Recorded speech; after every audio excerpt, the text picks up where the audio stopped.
नमस्कार, himalchalabhi.com का radio bulletin सुन रहे हैं आप और मैं हूं आपके साथ अवंतिका खत्री।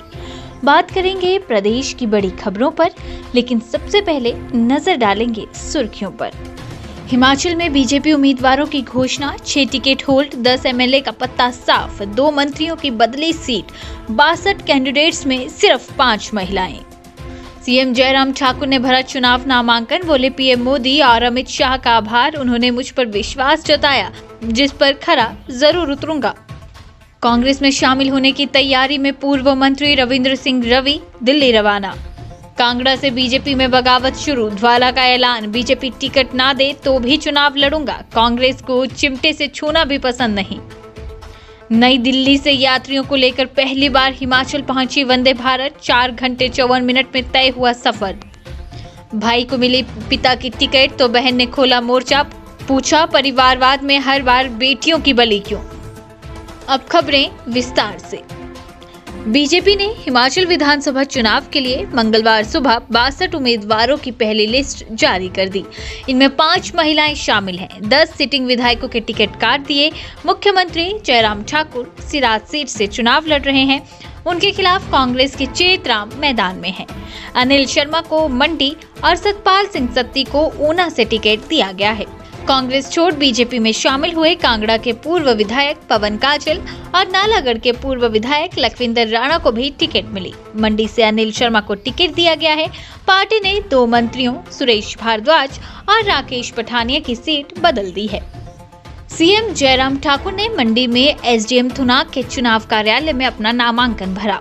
नामांकन भरने के बाद बाहर आकर वो मीडिया से रूबरू हुए और सराज की जनता के साथ साथ पीएम मोदी, गृह मंत्री अमित शाह और बीजेपी के राष्ट्रीय अध्यक्ष जेपी नड्डा का आभार जताया।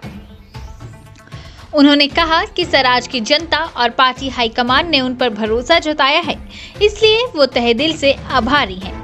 हिमाचल में बीजेपी मिशन रिपीट करेगी और चुनाव जीतने में भी जी जान लगा दूंगा। पार्टी हाईकमान की उम्मीद पर खरा जरूर उतरूंगा। इससे पहले उन्होंने मां बगलामुखी के मंदिर में माथा टेका और आशीर्वाद लिया। बीजेपी के वरिष्ठ नेता और पूर्व मंत्री रविंद्र सिंह रवि कांग्रेस में शामिल हो सकते हैं। कांग्रेस ने सुलह से रविंद्र सिंह रवि को प्रत्याशी बनाने की तैयारी की है। सूत्र बताते हैं कि कांग्रेस में शामिल होने के लिए रविंद्र रवि बुधवार दोपहर बाद दिल्ली के लिए रवाना हो गए हैं। बुधवार देर शाम तक पार्टी के प्रदेश प्रभारी राजीव शुक्ला के साथ रवि कांग्रेस में शामिल हो सकते हैं। बीजेपी में रवि के लिए सीट तय नहीं होने से प्रदेश की राजनीति में ये नए समीकरण बने हैं। सुलह से बीजेपी ने विधानसभा अध्यक्ष विपिन सिंह परमार को प्रत्याशी घोषित किया है। वहीं रविंद्र सिंह रवि को पूर्व सीएम प्रेम कुमार धूमल का बहुत करीबी माना जाता है। हिमाचल विधानसभा चुनाव के लिए बीजेपी के टिकटों के ऐलान के साथ ही पार्टी में बगावत के सुर उठने शुरू हो गए हैं। विधानसभा सीटों के लिहाज से प्रदेश के सबसे बड़े जिला कांगड़ा में पार्टी के वरिष्ठ नेता रमेश ध्वाला ने बगावत का झंडा उठा दिया है। ध्वाला कांगड़ा की देहरा सीट से पार्टी टिकट के दावेदार थे, मगर 62 टिकटों की पहली लिस्ट में देहरा सीट शामिल नहीं है। बीजेपी के टिकटों की घोषणा के चंद घंटों बाद ही ध्वाला ने 2 टूक ऐलान कर दिया कि वो चुनाव हर हाल में लड़ेंगे, फिर चाहे बीजेपी उन्हें टिकट दे या फिर ना दे। कांग्रेस पार्टी में जाने के सवाल पर ध्वाला ने स्पष्ट कहा कि वो कांग्रेस को चिमटे से भी छूना पसंद नहीं करेंगे, वो सिर्फ देहरा विधानसभा सीट से चुनाव लड़ेंगे। ध्वाला ने कहा कि उन्होंने हमेशा बीजेपी के अनुशासन में रहकर काम किया, इसके बावजूद पहली लिस्ट में उनके टिकट की घोषणा क्यों नहीं की गई, ये समझ से परे है। यहाँ रुकेंगे एक छोटे से ब्रेक के लिए, शेष खबरें ब्रेक के बाद। आपके स्वास्थ्य का प्रहरी श्री बालाजी हॉस्पिटल कांगड़ा हिमाचल। वंदे भारत बुधवार सुबह पहली बार यात्रियों को लेकर नई दिल्ली से हिमाचल के ऊना रेलवे स्टेशन पहुंची। वंदे भारत ट्रेन अपने निर्धारित समय से करीब 10 मिनट की देरी से रेलवे स्टेशन पर पहुंची। वंदे भारत से हिमाचल पहुंचे यात्रियों ने अपने अनुभव साझा करते हुए कहा कि हिमाचल प्रदेश को सेमी हाई स्पीड ट्रेन से जोड़े जाने का अनूठा अनुभव मिला है। उन्होंने कहा कि बेहद कम समय में नई दिल्ली से हिमाचल पहुंचने का ये पहला तजुर्बा बेहतरीन रहा है। वंदे भारत के जरिए ऊना पहुंचे यात्रियों ने कहा कि प्रदेश के अन्य जिलों को भी रेल नेटवर्क से जोड़ा जाना चाहिए ताकि लोगों को राहत मिल सके।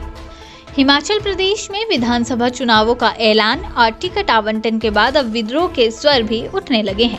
ऐसा ही कुछ मंडी जिला की हॉट सीट पर भी हुआ है।